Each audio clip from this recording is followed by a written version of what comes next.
देखिए क्वेश्चन है 21, 20 एंड 20।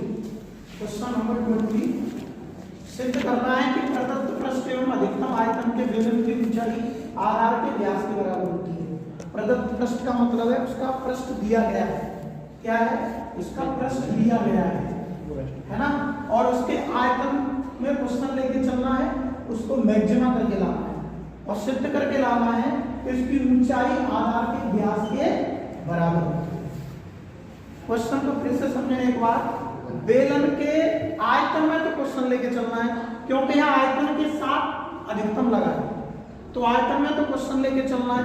इसमें सिद्ध करके लाना है कि h बराबर 2r, उसकी ऊंचाई व्यास के बराबर होगी। और दूसरी बात, उसमें यूज क्या होना चाहिए? उसका पृष्ठीय क्षेत्रफल। तो देखिए, मान बेलन की त्रिज्या r तथा ऊंचाई h, तब सबसे पहला जो क्या दिया है जिसका हमें यूज करना है? पृष्ठीय क्षेत्रफल। इसका पृष्ठीय क्षेत्रफल जिसे s कहेंगे, बेलन का वक्र पृष्ठीय क्षेत्रफल, आधार और सिरे का क्षेत्रफल 2πs। ये यहां से मैं r का मान निकाल लेता हूं या मैं h का मान निकाल लूं। h का मान निकाल लूं तो s माइनस 2πr², ये 2πr² कटेगा, डिवाइड किसका रह जाएगा? 2πr। ये h की वैल्यू काम आएगी, इसलिए मैंने h निकाल लिया। अब चलते हैं जिसमें क्वेश्चन लेके चलना है बेलन का आयतन। बेलन का आयतन जो होता है v πr²h। बेलन का आयतन v πr²h। बेलन का आयतन v = πr²h। अब इसमें क्वेश्चन को लेके चलना है, यूज होना चाहिए इसका दिए गए पृष्ठ का। तो यहाँ से h का मान यहाँ रखेंगे। किसका मान रखेंगे? जो हमने h का मान यहाँ से निकाला है उसको यहाँ पुट कर देंगे। तो πr², h का क्या मान? s minus 2πr² upon 2πr। अब देखो r से एक r कैंसिल हो जाएगा, पाई से पाई कैंसिल हो जाएगा, तो b निकल के आ रहा है। यहाँ से क्या निकल के आ रहा है साहब? एक r को मल्टीप्लाई कर देता हूं मैं, sr माइनस 2πr3। अब मुझे यहाँ पर इसका डिफरेंशिएशन करना है। तो देखिए s पृष्ठीय क्षेत्रफल, इसमें कोई परिवर्तन नहीं होगा, ये परिवर्तनशील नहीं है।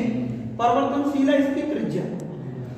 त्रिज्या इसकी परिवर्तनशील है, त्रिज्या की वैल्यू से ही s निकलता है।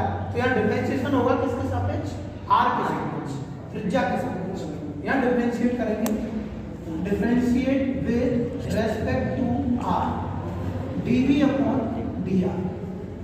यहाँ क्या बचा? s दो आगे बढ़ते भाई। तो ये 1/2 की जगह कांस्टेंट है, r का हो गया, यहाँ से आ जाएगा आपका 2πr²। क्या आ जाएगा? 6πr²। क्या हो जाएगा? 6πr²। ये 3 यहाँ है। अब हम क्या लगाएंगे सर? इसको डिफरेंशिएशन को 0 के बराबर रखेंगे।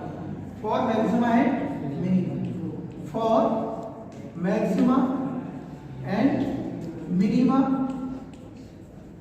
dv अपॉन dr बराबर 0। जब इसको 0 के बराबर रखेंगे तो यहाँ से 1/2 s माइनस 6πr² = 0। ये 1/2 0 में जाएगा, तो s माइनस 6πr², तो s बराबर आया 6πr²। s का मान बैक करके पुट कर दो, क्या था? ये था s का मान क्या था हमारा? 2πrh प्लस 2πr² बराबर 6πr²। ये इधर जाके घट जाएगा बेटो, तो 2πrh बराबर 4πr²। पाई से पाई, r से एक r, 2 से ये 2 बार, यहाँ बचा h, इधर बचा 2r। तो एक चीज हमें सिद्ध करनी थी कि उसकी जो ऊंचाई है वो आधार के व्यास के बराबर होगी। तो सिद्ध हो गया ऊंचाई आधार के व्यास के बराबर है। और इसके आयतन को मैक्सिमम करना है, तो इसका अगेन डिफरेंशिएट करेंगे। अगेन डिफरेंशिएट में ये नेगेटिव होना चाहिए। तो देखिए again differentiate with respect to r b2 over b and dr, इसको मान सकते हैं इक्वेशन फर्स्ट, समीकरण किससे, फर्स्ट, इक्वेशन फर्स्ट। तो इसका डिफरेंशिएशन करेंगे, ये तो 0 हो गया, कितना आ जाएगा ये हो जाएगा माइनस का 12 पाई r, 1 माइनस लगा करके 1/2 माइनस का 12 पाई r, ये कटेगा तो माइनस का 6 पाई r, कैसा है ये, नेगेटिव, तो कैसा हो गया, तो लिख सकते हैं कि इस प्रकार से दिए गए पृष्ठ के बेलन का आयतन अधिकतम होगा जबकि उसकी ऊंचाई उसके व्यास की, और ये फिक्स है, याद कर लो, अधिकतम आयतन के लिए हमेशा उसकी ऊंचाई व्यास के बराबर होती है।